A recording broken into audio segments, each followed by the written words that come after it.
JBN, we keep you informed. I am Michelle Jones, and in the news, wanted man captured in St. Catherine. A man who was featured in the Jamaica Constabulary Forces Wanted Wednesday campaign 2 days ago has been captured by the police. Kimo Bloomfield, otherwise called Dutch and Daddy Hurt, was captured in St. Catherine on Thursday night. Bloomfield was wanted for murder and illegal possession of a firearm. He was captured during an operation in Chambers Lane in the parish. 2 men shot dead, woman injured in Malvern Avenue attack. 2 men were killed and a woman shot and injured by gunmen on Malvern Avenue, Kingston this morning. The dead men have been identified as Malcolm Lowe, a 26-year-old carpenter, and Ronaldo Murray, 22, a tailor, both from Malvern Avenue. The injured woman is 30. She is also from the same community. Police said about 10:15 a.m., residents heard a barrage of gunfire. When the shooting stopped, the 3 were seen with gunshot wounds. Lowe received gunshot wounds to the abdomen and other parts of his body, while Murray was shot in the right side of his chest. All 3 were rushed to hospital where the men died and the woman was admitted. No motive has been established for the attack. Taxi driver shot and killed in Hanover. A 36-year-old taxi driver was shot and killed in his car on the Sandy Bay Main Road in Hanover Thursday morning. The deceased man has been identified as Adrian Gristle, otherwise known as Nishi, of a Montpelier address in the parish. Reports are that about 11:50 a.m., Gristle parked his white Nissan motor car on a section of the Sandy Bay Main Road in the direction of Lucy, shortly after which another car drove up and hit the back of his car. Gristle reportedly exited his vehicle and went to investigate the damage when the occupants of the other vehicle reportedly opened fire. The Sandy Bay police are investigating. Person of interest in attack on security guards and $10 million robbery in custody. A person of interest has been taken into custody in connection with the brazen daylight attack on Monday at the Portmore Pines Plaza in St. Catherine, which left a security guard dead. The gunman absconded with almost $10 million in cash. 2 other guards were injured during the incident. The suspect was reportedly captured on Thursday afternoon in Hellshire, St. Catherine, during a police operation. He was reportedly found with a gun and ammunition. The police believe that the man has information that may be able to assist with their investigations. Guns and ammunition seized in St. Catherine and Clarendon, men in custody. 1 man is in custody following the seizure of 1.6 Sawyer 9mm pistol with a magazine containing 9 9mm rounds of ammunition on Hellshire Beach, Portmore, St. Catherine on Thursday. Reports are that about 2:45 p.m., a team of police ran a targeted operation in the Hellshire Beach area when the suspect was seen at a section of the beach behaving in a manner that aroused the officer's suspicion. Upon seeing the police, the man reportedly ran and was subsequently accosted. The gun and ammunition were taken from him and he was arrested. His identity has been withheld pending further investigations. Over in Clarendon, a man was taken into custody following the seizure of an illegal gun and ammunition in Sandy Bay last night. Reports from the Mappin police are that about 8:30 p.m., the police received information that a man was seen in the area with a gun. On the arrival of the team, a crowd was seen. The police said Jamaica Defence Force Corporal immediately identified himself, briefed the team, and handed over Smith & Wesson 9mm pistol with a magazine containing 10 9mm cartridges along with the suspect. The man remains in custody pending further investigations. This is good partnership between our members of the security forces, and of course, we commend the JDF Corporal's bravery in apprehending the suspect and taking control of the weapon until the police arrived, said Superintendent Carlos Russell, commanding officer for Clarendon. Community remorseful for St. Elizabeth deceased found in burnt-out vehicle. While detectives attached to the St. Elizabeth Criminal Investigations Branch probe the circumstances behind the murder of a man who has been identified as Kenneth Barnes, people purporting to know him well claim the attack would have come from anywhere, alleging that the deceased was of a shady character.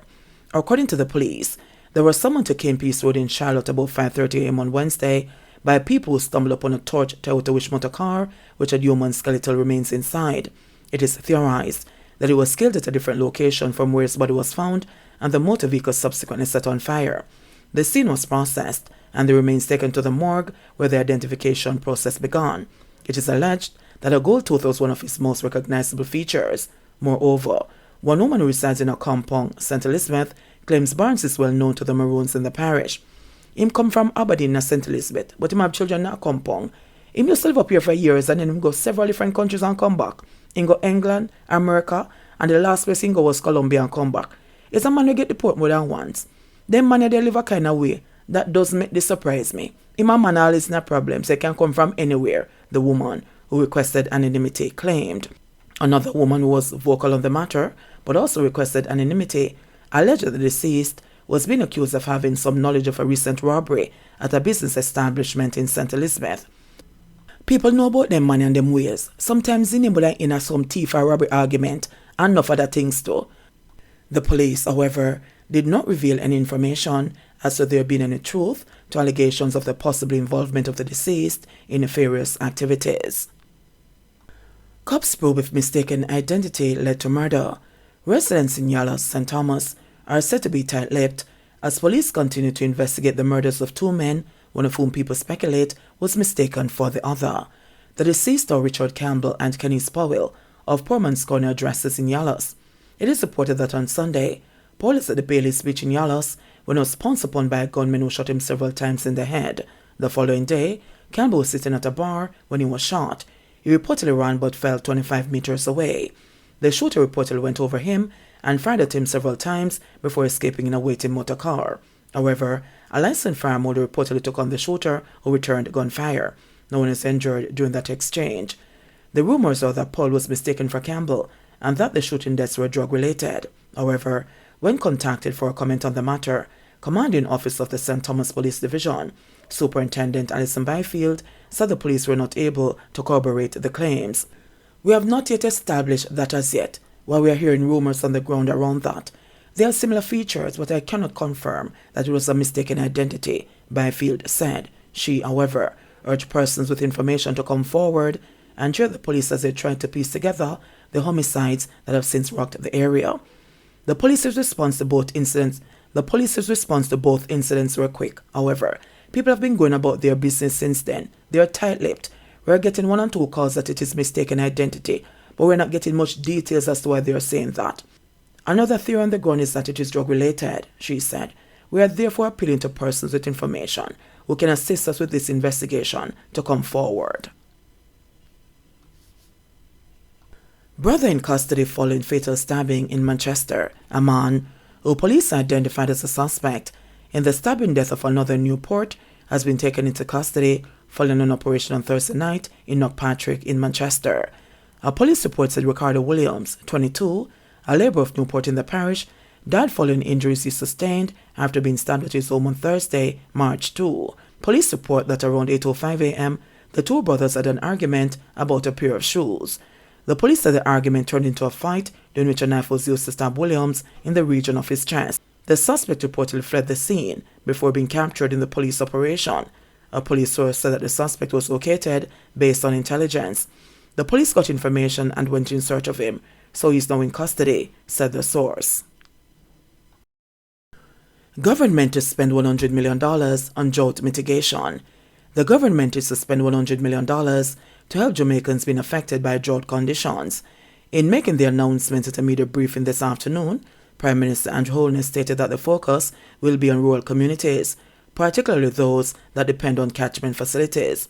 Holness said Jamaica has been seeing a decline in rainfall since last October. I'm appealing to all Jamaicans to be conservative in the use of water. We are not yet at the point where we would declare certain orders in terms of the usage of water, but we could get there. Before we get there, I would urge consumers to, for example, reduce the number of times you wash your car. Reduce the amount of water you use in watering your lawns. Make sure that if you're not using the tap, you turn it off. Check your homes for leaks. If you can, start to collect whatever rainwater you can. If we are so blessed to have any rain during this period. But in putting in your water taps, your toilets and so forth, get taps and toilets that are water efficient.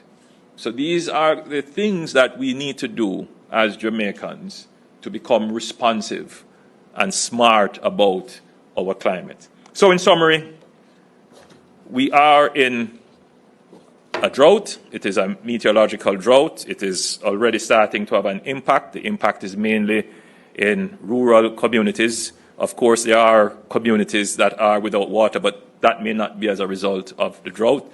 The drought is starting to affect the agricultural sector. The government made an initial response in early January, but the situation has deteriorated to the point where we believe we should advise the public so that there can be some behavioral changes to help to mitigate the impact of the drought. The government is putting in more resources. The resources will be targeted to needs. Of course, if it worsens or lasts longer than we expect, then we will come back to the nation, explain a new strategy of how we will assist. JBN, we keep you informed. Please remember to subscribe, like, share, leave us a comment and click the notification bell to receive our daily news items.